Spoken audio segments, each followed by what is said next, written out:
সময় শত্রু নবীর সেথায় গিয়ে উপনীত হলেন। কি আমাদের অশ্বটা কোথায় আছে? দেখলেন অশ্ববাদী দুই ভাই এই যে একটি গাছতলায় শুয়ে আছে। কি সুন্দর দুটি বালক! এই বনমাঝে কোন মা এই দুটি বালককে গর্ভে ধরে আজকে এইভাবে এই ফেলে রেখে বনের মধ্যে রেখে চলে গেছে?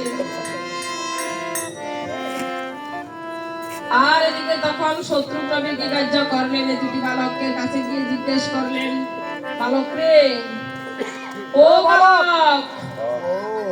বালক, এই অশ্বটা এইখানে বন্ধন দেখা যাচ্ছে, অশ্বটা কে বন্ধন করেছে? অশ্বকে বন্ধন করেছে আমাদেরকে জিজ্ঞাসা করেছ? এই বন মাঝে এই যে কোন লোকজন দেখিতে পেয়েছে? এই বনের মাঝে কাউকে দেখতে পেয়েছ? সেই জন্য তো তোদের দুই ভাইকে জিজ্ঞেস করলাম, তোমরা কি বন্ধন করেছো? আরে অশ্ব বাধা আছে এখানে, আর এই বনের মধ্যে আমরা দুই ভাই ছাড়া আর কোন লোকজন নাই। তাহলে এবার বুঝতে পারো না কে অশ্বটা বাঁধতে পারে? তাহলে তোমরা দুই ভাই বেঁধেছো? ওরে বালক, হে দাদা, ভেঙে বলতে হবে। আরে আমরা দুই ভাই ছাড়া বন মাঝে কেহ নাই, আরে অশ্ব বাঁধা আছে। আমরা দুই ভাই ছাড়া অশ্বকে বাঁধতে পারে? আমরা দুই ভাই অশ্ব বন্ধন করেছি। আমরা দুই ভাই অশ্ব বন্ধন করেছি। ওরে বালক, তোদেরকে এখনো বলতেছি অশ্বটা ছেড়ে দে। বিনা যুদ্ধ অশ্ব ছাড়বো না। এই তোরা দুগ্ধ পশু দুটি বালক কি যুদ্ধ করবি? দুগ্ধ অশ্ব দুটি কত মোড়া মোড়া দুনুক আমরা আবার দুটো বসে ওরে বালক, যুদ্ধ শিখেছিস? আরো প্রয়োজন হলে এই যে তোমাদের সসৈন্য যারা আছে সবাইকে আমরা দুই ভাই শিখাইতে পারি। বাজাও এখন এই দুগ্ধ পশু দুটি বালকের যুদ্ধের স্বাদ মিটিয়ে দেবো। ও গোবা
শত্রু নবী দক্ষিণ দেশে এসে বালকের হাতে নিধন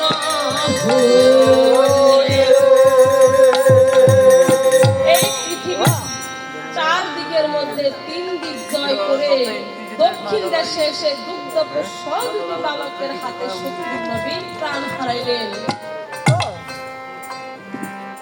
আর এদিকে দূত গিয়ে শ্রীরামচন্দ্রের রাজসভায় গিয়ে উপনীত হলেন। দূতকে দেখে শ্রীরামচন্দ্র তখন কহিতে লাগলেন, ওরে দূত শুনো দিয়ে মন, রণের সংবাদ বলো বাসায় আমার সুরাজ জীবন। ওগো প্রভু মঙ্গল বলবো কি, শত্রুঘ্ন বীর চলে গেল আজ অযোধ্যায় অনন্তি।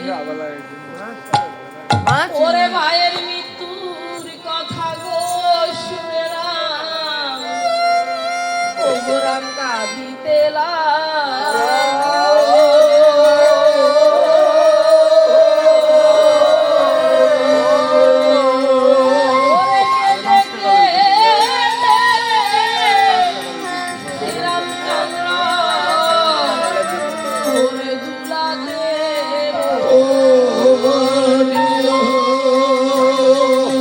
শ্রীরামচন্দ্রের কান্না দেখে বশিষ্ঠ মুনি তখন কহিতে লাগলেন, হে শ্রীরামচন্দ্র, তুমি এই সুমহান যজ্ঞের কালে যে ভাই ভাই ধরে ক্রন্দন করো, তোমার এই যজ্ঞ কেমন করে সমাপন হবে?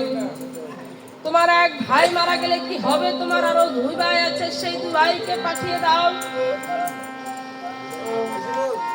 আর এদিকে শ্রীরামচন্দ্র কি কার্য করলেন? ভরত লক্ষণ বলে তখন ডাকিতে লাগলেন।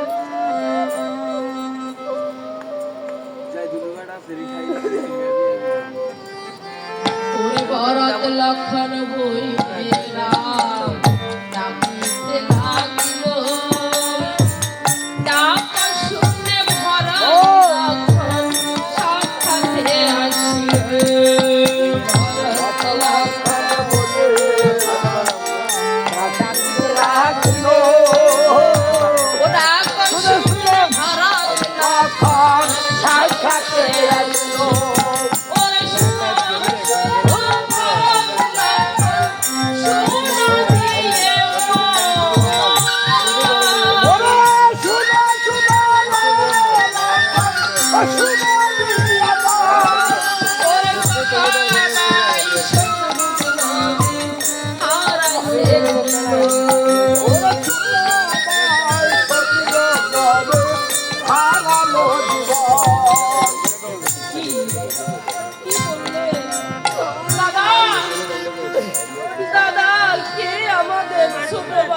শত্রুঘ্নকে মেরেছে, আজ আপনি বলেন আমি একবারে সেইখানে তার জীবন আমি বধ করবো।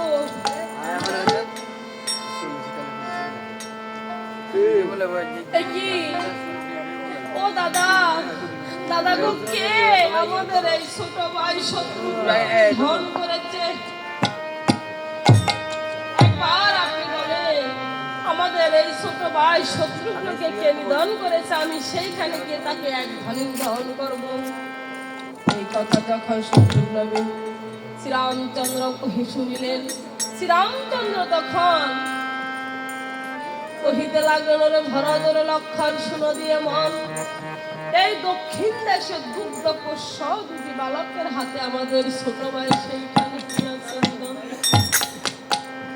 আজ এইদিকে ভাইয়ের শোকে 2 ভাই তখন কাঁদিতে লাগলেন। আর কান্না থেমে তখন 2 ভাই এই যে গর্জিয়া উঠলেন, ওরে লক্ষণ চল আজ দক্ষিণ দেশে গিয়ে এই দুগ্ধপোষ্য 2টি বালককে সেইখানে গিয়ে আমরা তাদের বদিব জীবন।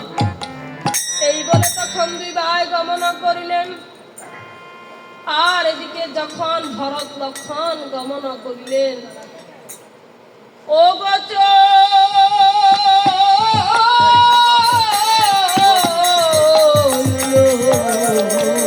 ভরত লক্ষণ ওরে রাম গুহা ও লক্ষণ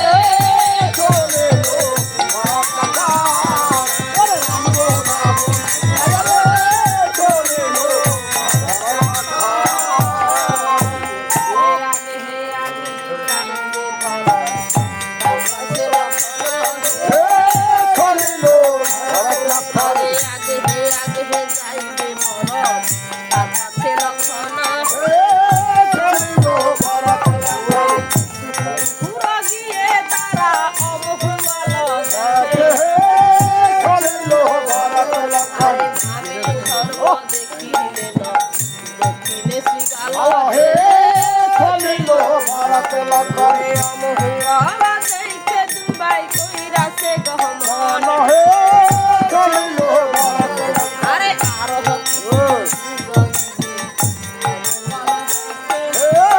চলিল ভরত লক্ষণ মাথার উপরে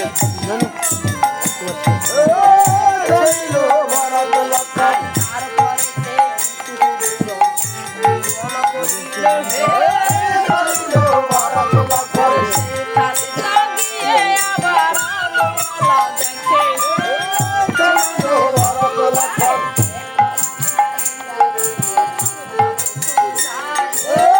চলিল ভরত লক্ষণ যেও না বলে ডাকে তার মায় চলিল ভরত ওরে যেও না রে বাবু যেও না চলিল ভরত লক্ষণ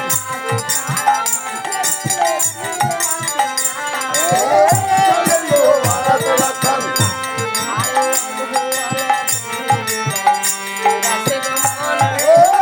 চলিল ভরত লক্ষণ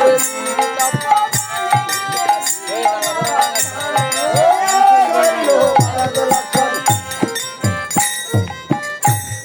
ওরে লক্ষণ কে আমাদের ছোট ভাই শত্রুঘ্নকে নিধন করেছে আজ আমি তাকে সেইখানে এক বাণে তাকে নিধন করিব এই কথা যখন লক্ষণ ঠাকুর শুনিলেন ও লক্ষণ ঠাকুর ভরতের প্রতি তখন কহিতে এলেন